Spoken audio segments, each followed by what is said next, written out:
अस्सलाम वालेकुम। The great math academy में आपको खुशामदीद कहता हूँ।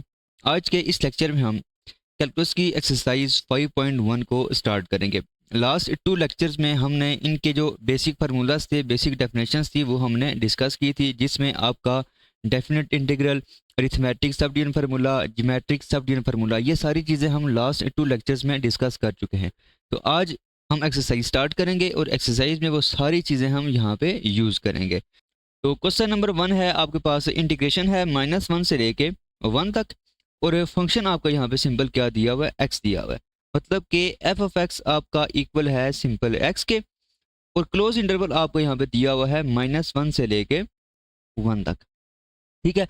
अब इस क्वेश्चन में आप ज्योमेट्रिक सब डिवीजन फार्मूला भी यूज कर सकते हैं और अरिथमेटिक सब डिवीजन फार्मूला भी यूज कर सकते हैं। मैं यहाँ पे जो ज्योमेट्रिक सब डिवीजन फार्मूला है वो यूज करूंगा। तो ज्योमेट्रिक सब डिवीजन फार्मूला हमने लास्ट लेक्चर में डिस्कस किया था, वो हमारे पास होता है लिमिट n अप्रोचेस इन्फिनिटी या r approaches to 1 r -1 into a f of a plus a r f of a r plus a r square f of a r square plus up to जो last term है आपके पास वो है a r power n -1 f of a r power n -1। ये जो formula है ये लास्ट लेक्चर में हम प्रॉपर इसको डिस्कस कर चुके हैं। इसमें एक चीज़ आपने याद करनी है कि ये जो ब्लू ब्रैकेट के अंदर लिखा हुआ है, इस सारे को हम बेसिकली क्या रहे होते हैं कि ये आपका रायमंड सम है, और रायमंड सम में जब आपकी लिमिट एन अप्रोच कर रही होता है इन्फिनिटी को, या आर आपका 1 को अप्रोच कर रहा होता है, उस टाइम आपको ये सारा जो आंसर होता है वो आपका डेफिनेट इंटीग्रल के इक्वल होता है। तो ये जो आपके पास रायमंड सम है, इसको आप डिनोट कर रहे होते हैं एस पी एफ के साथ। ठीक है। और इसमें ये जो पी है, पी आपकी पार्टीशन होती है, और आपका अगर ज्योमेट्रिक सब डिवीजन फार्मूला है तो इसमें जो पार्टीशन होगी वो आपकी होगी a r square up to a r power n. तो ये आपके पास ना पार्टीशन होगी, और फंक्शन आपका जो भी गिवन होगा क्वेश्चन में वो होगा। तो इसमें अब अगर आप देखें तो जो आपके पास रायमंड सम है वो किसके इक्वल होगा, वो आपका होगा r-1 into a f of A plus a r f of a are plus a r square f of a r square plus, और आखिर पे जो आपके पास टर्म होगी वो होगी a r power n-1 F of a r power n-1। तो ये जो लिखा हुआ है ये आपका रायमंड सम है। अभी हम क्या करेंगे कि ये रायमंड सम पहले हम फाइंड करेंगे, और लास्ट में हम क्या करेंगे कि उस पर आप लिमिट अप्लाई करेंगे तो आपके पास क्या आ जाएगा, इंटीग्रल का आंसर आ जाएगा। ठीक है। तो देखें, ये जो आपका एफ ऑफ ए है, एफ ऑफ ए आर है, f of a r square है, इन सब की वैल्यूज आपने फाइंड करनी है और आपने यहाँ पे पुट करनी है। देखें, पहली चीज़ कि आपको जो फंक्शन डिफाइंड है वो है f of x is equal to x, मतलब कि ये आपका आइडेंटिटी फंक्शन है। तो एफ ऑफ ए जो होगा वो सिंपल ए के बराबर होगा, एफ ऑफ ए आर जो होगा वो सिंपल ए आर के बराबर होगा। तो ये वैल्यूज आप यहाँ पे अगर पुट करें तो आपके पास आ जाएगा r-1 into a, f of a simple a के बराबर होगा, plus a r, f of a r आपका ए आर के इक्वल होगा, plus a r square, f of a r square ये भी आपका ए आर स्केयर के इक्वल होगा, और आखिरी जो आपके पास टर्म होगी वो आपके पास होगी ए आर पावर n-1, और यहाँ पे भी आपका ए आर पावर n-1 ये चीज़ आ जाएगी।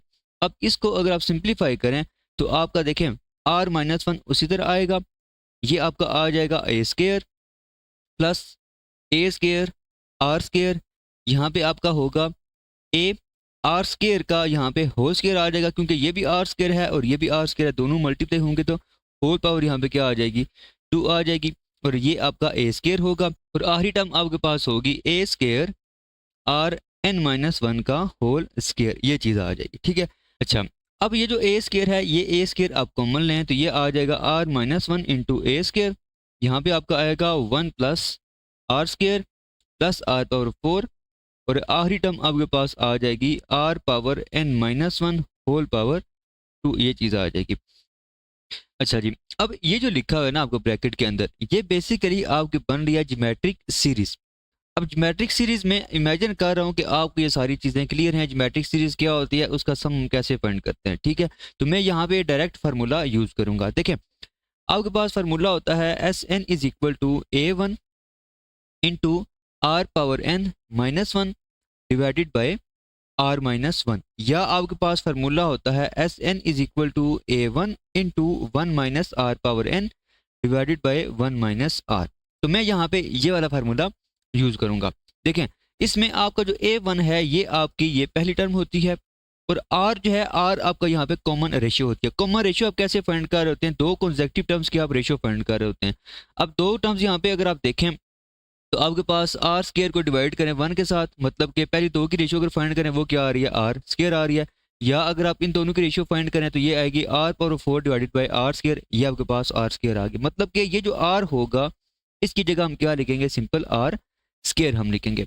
तो अगर आप ये जो ब्रैकेट के अंदर लिखा हुआ है इस पे ये फार्मूला अगर आप यूज करें तो आपके पास A1 आर है 1 के इक्वल, और ये जो आर है आपका आर बेसिकली आर है जी आपका आर स्केयर के इक्वल। मतलब कि जो कॉमन रेशियो है, बेशक यहाँ पे आप आर ना लिखें, सिंपल आप यहाँ पे लिख लें कॉमन रेशियो, वो क्या आ रही है? आर स्केयर आ रही है। तो ये वैल्यूज अगर आप यहाँ पे पुट करें तो आपके पास आ जाएगा S n is equal to 1 into r square whole power n minus 1 divided by r square minus 1, ये चीज़ आ जाएगी।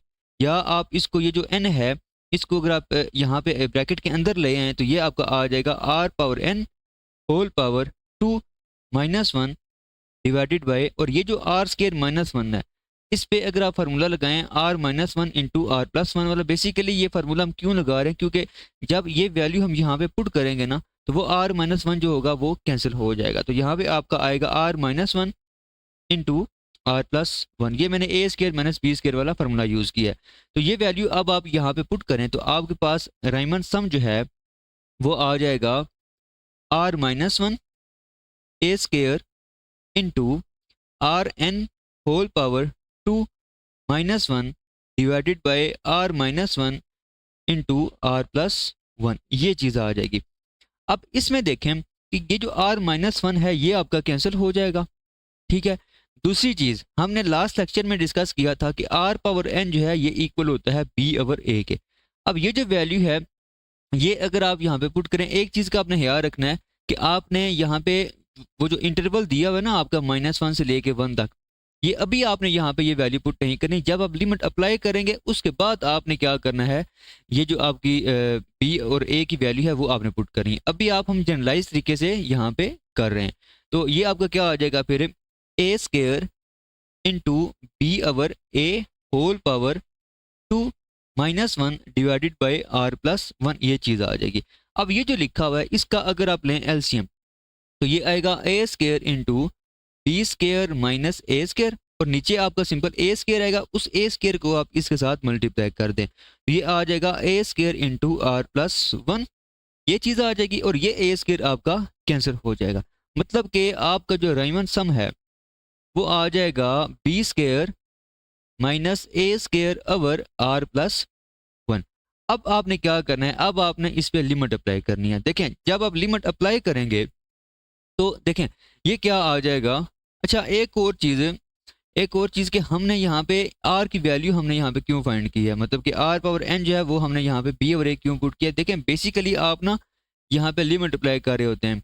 लिमिट आप अप्लाई कर रहे होते हैं या तो एन आपका इन्फिनिटी को अप्रोच कर रहा होता है या आपका आर जो है वो 1 को अप्रोच करेगा, ठीक है। तो आपने क्या करना है, या तो आर को आपने कन्वर्ट करना है एन में या फिर आपको एन को कन्वर्ट करना है आर में, ठीक है। तो मैंने यहाँ पे क्या किया, मैंने ये जो एन है ना इसको मैंने यहाँ पे कन्वर्ट किया है आर में, ठीक है।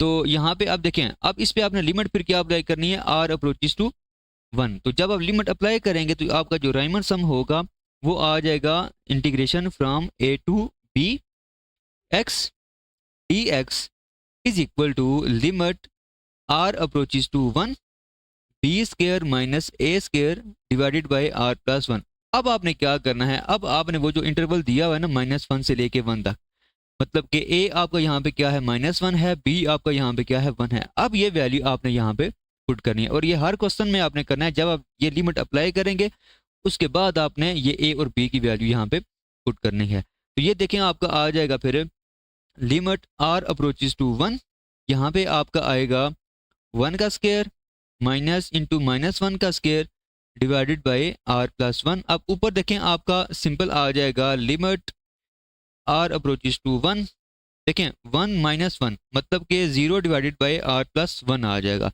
और इसका फिर ओवरऑल आंसर क्या आ जाएगा? 0 आ जाएगा।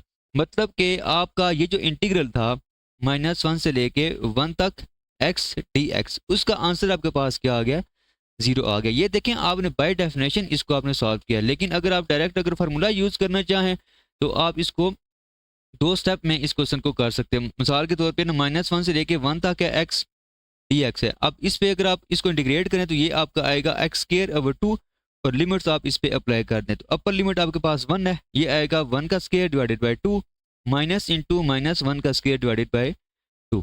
तो ये एलसीएम जब आप लेंगे तो ये आएगा 1 - 1, मतलब कि ये क्या आ जाएगा, 0 आ जाएगा। तो अगर आप फार्मूला यूज़ करेंगे तो ये डायरेक्टली 2 स्टेप में आपका क्वेश्चन हो जाएगा, लेकिन ऊपर क्वेश्चन में गिवन है कि आपने इसको बाय डेफिनेशन सॉल्व करना है। तो बाय डेफिनेशन के लिए ये आपको सारा प्रोसेस करना पड़ेगा। तो ओवरऑल अगर आप देखें तो इसका आंसर क्या आ गया, integration from -1 to 1 x d x is equal to 0। तो ये इस क्वेश्चन का आंसर आ गया। अगर आपको ये सही क्वेश्चन समझ आ गया तो नेक्स्ट क्वेश्चन भी आपको इंशाल्लाह अच्छे तरीके से समझ आ जाएंगे। तो क्वेश्चन नंबर 2 है जी आपके पास, integration from a to b 1/x dx, और इसको आपने बाय डेफिनेशन सॉल्व करना है। तो पहली चीज़ कि आपके पास फंक्शन है f of x is equal to 1/x, और जो इंटरवल दिया हुआ है वो आपके पास a से लेकर b तक दिया हुआ है, मतलब कि जनरलाइज फॉर्म में आपका जो है वो इंटरवल दिया हुआ है। तो इस क्वेश्चन को हम क्या वो दोनों मेथड से कर सकते हैं, मतलब कि ज्योमेट्रिक सब डिवीजन से भी कर सकते हैं और अरिथमेटिक सब डिवीजन से भी कर सकते हैं। तो मैं यहाँ पे ज्योमेट्रिक सब डिवीजन वाला फार्मूला यूज करूंगा। ये आपके पास ज्योमेट्रिक सब डिवीजन फार्मूला होगा, और अब ये फार्मूला यूज करके हम इस इंटीग्रल की वैल्यू फाइंड करेंगे।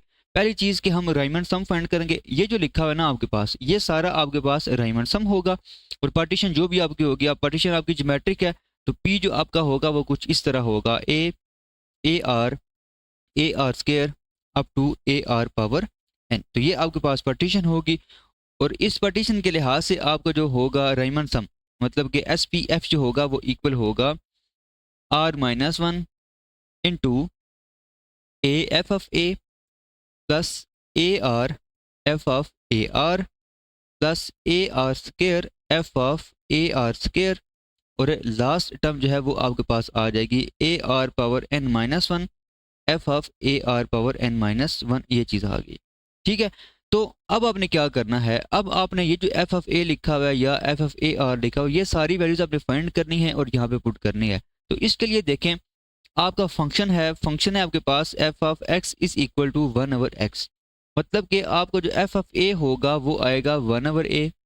ठीक है, इसी तरह एफ ऑफ ए आर जो होगा वो आएगा 1/ar, और इसी तरह F of a r square equal होगा 1/ar स्क्वायर के, और ये जो लास्ट है आपका, ये आपका होगा f of a r power n-1 is equal to 1/ar power n-1। अब ये सारी वैल्यूज आप यहाँ पे पुट करें तो आपके पास राइमंड सम आ जाएगा S P F is equal to r-1 into a, और एफ ऑफ ए किसके इक्वल है, 1/a के इक्वल है, यहाँ पे आ जाएगा 1/a plus a r, f of a r आ जाएगा 1/ar plus a r square, और f of a r square equal आ जाएगा 1/ar स्क्वायर के, और आखिरी जो आपके पास टर्म है ए आर पावर n-1 उसी तरह, और f of a r power n-1 की जगह ये चीज़ आ जाएगी, तो यहाँ पे आ जाएगा 1/r पावर n-1, ये आ जाएगा। तो अब देखें ये सारे आपस में कैंसिल हो रहे हैं, मतलब कि ये जो ए है आपका इस ए के साथ कैंसिल हो जाएगा, इसी तरह ये भी कैंसिल हो जाएगा, ये सारे ना इस तरह कैंसिल हो जाएंगे। तो इन सब की जगह यहाँ पे सिंबल क्या आ जाएगा, 1 आ जाएगा, मतलब कि आपका एस पी एफ जो है वो आ जाएगा r-1, यहाँ पे आपका आएगा 1 + 1 अप टू 1, ये चीज़ आ जाएगी। अब ये देखें बेसिकली आपका ना फर्ज करें अगर लिखा हुआ है जी 1 + 1 + 1, ये चीज़ लिखी हुई है, तो ये किसके इक्वल होगा, सिंबल 3 के इक्वल होगा। इसी तरह अगर लिखा हुआ 1 + 1 + 1 + 1 + 1, ये सारी चीज़ लिखी हुई हैं। ठीक है, तो ये टोटल कितने बन रहे हैं, 1 2 3 4 5 6 7, ये 7 टोटल बन रहे हैं। तो इसका जो आंसर होगा वो क्या होगा, वो 7 होगा। अब ये जो आपके पास लिखा हुआ है ये टोटल इनकी तादाद कितनी है, देखें ये आप कैसे फाइंड करेंगे। यहाँ पे आ जाए, यहाँ पे देखें, यहाँ पे आर नहीं लिखा हुआ, इसका मतलब है आर, या आर की जो पावर है वो क्या है, यहाँ पे 0 है, यहाँ पे आर की पावर 1 है, यहाँ पे आर की पावर 2 है, और आखिरी जो आर की पावर है वो n-1 है। तो नंबर ऑफ टर्म्स फाइंड करने का फार्मूला ये होता है कि आप जो लास्ट टर्म है ना आपकी, उसमें से आप क्या करें, जो पहली वाली टर्म है वो माइनस करें। अब यहाँ पे पहली वाली टर्म क्या है, 0 है, -0, और साथ आप क्या कर दें, 1 ऐड कर दें।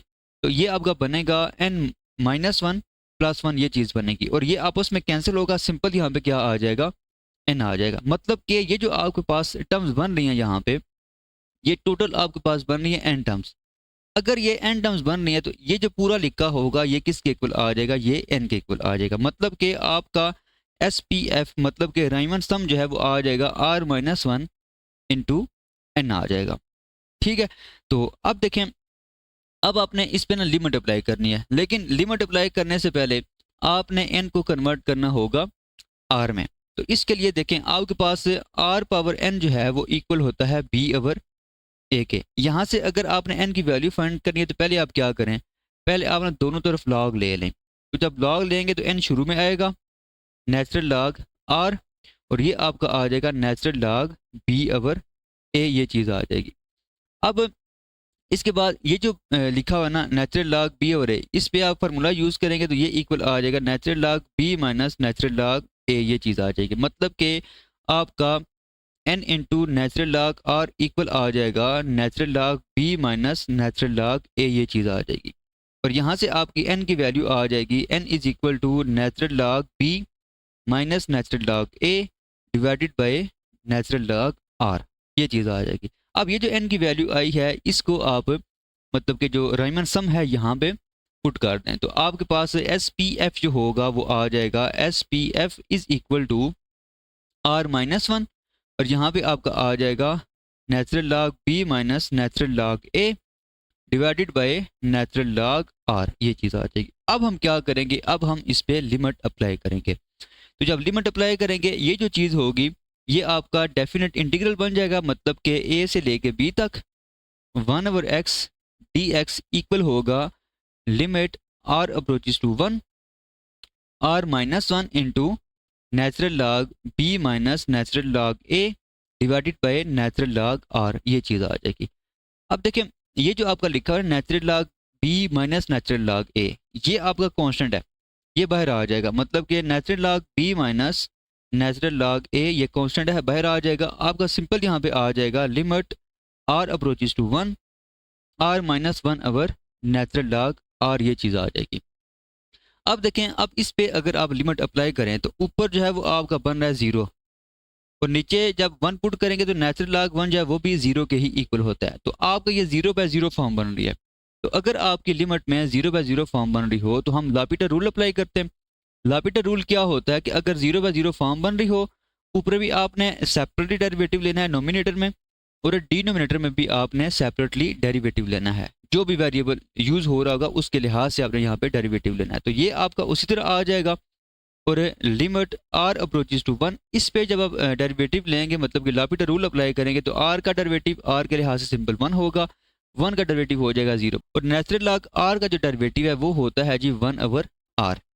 ठीक है, तो इसको अगर आप सिंप्लीफाई करेंगे तो ये होगा natural log b minus natural log a into limit r approaches to 1।